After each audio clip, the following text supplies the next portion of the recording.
Nous avons ouvert les dépôts depuis le 15 mars et aujourd'hui nous sommes à notre troisième cérémonie de distribution. Nous avions distribué de manière symbolique au ministère de la Communication un lot de 37 cartes.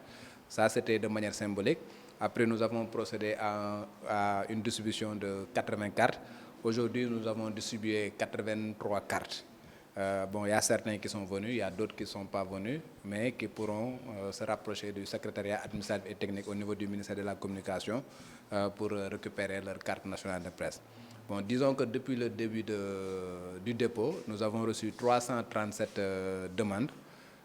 Nous avons distribué 228 cartes et nous avons régalé 56 personnes. Voilà, c'est vraiment le bilan que nous faisons actuellement. Nous avons organisé 5 sessions.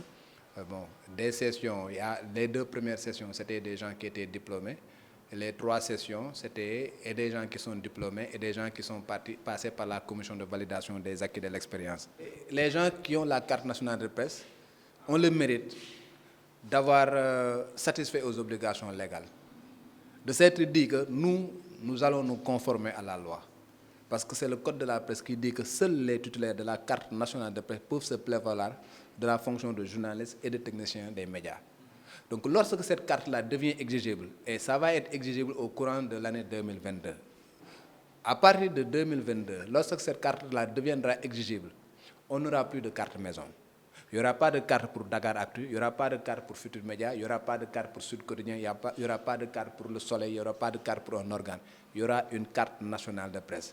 Et celui qui n'a pas une carte nationale de presse ne peut pas se prévaloir de sa qualité de journaliste. C'est-à-dire que même s'il est pris en train de faire du journalisme, le procureur a la possibilité de le poursuivre pour usurpation de fonction.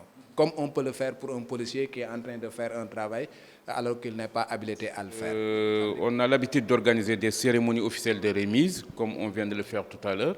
En dehors de la cérémonie, le lieu où on pourrait récupérer les cartes, c'est au niveau du ministère de la Culture et de la Communication, au rond-point ONU, je pense que c'est connu de tout le monde, vers le lycée Kennedy, entre Kennedy et le lycée Blaise Diagne.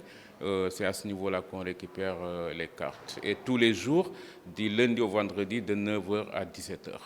100% de sécurité n'existe nulle part. Mais je peux vous assurer que c'est une carte biométrique qui est assez sécurisée. Et nous avons veillé, pour la sécurité, nous avons veillé à mettre 2 types de sécurité. Nous avons un code barre, nous avons un code QR. Nous avons des informations apparentes, mais nous avons des informations cachées.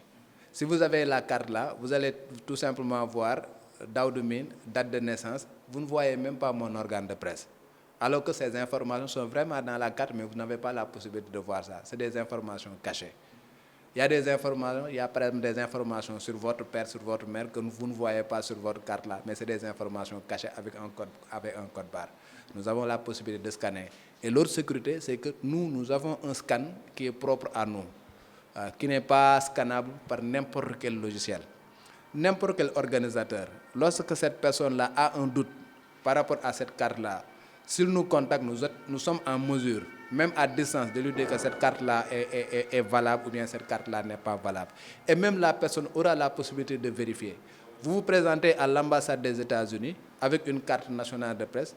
L'ambassade a la possibilité de vérifier effectivement si vous êtes journaliste ou pas. Parce qu'en dehors de la carte que nous allons vous délivrer, nous allons vous ajouter à la liste des journalistes et techniciens de la communication qui est visible à part de notre site. Parce que nous avons l'obligation de publier la liste de tous les journalistes et techniciens de la communication. Même si quelqu'un prenait votre carte et falsifiait cette carte-là, cette personne-là n'a pas accès à notre site pour ajouter son nom. Donc c'est une sécurité supplémentaire.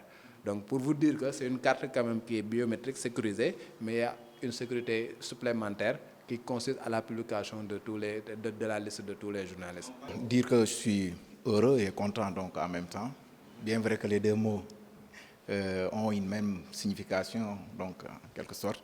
Mais je dis que c'est une bonne chose parce que déjà, c'est un souhait, c'est donc quelque chose que nous attendions depuis 2010 avec le lancement du projet de code de la presse qui s'est concrétisé après la suite, ce sont ces cartes-là. Ça nous permet, parce que nous qui sommes sur le terrain, ça nous permet au moins d'être identifiés. Voilà, parce que nous savons tous que notre métier est comme le marché Sandaga. c'est ouvert à tout le monde. Finalement, tout le temps, c'est des problèmes. Je pense qu'avec cette carte-là, on saura maintenant qui est journaliste et qui ne l'est pas.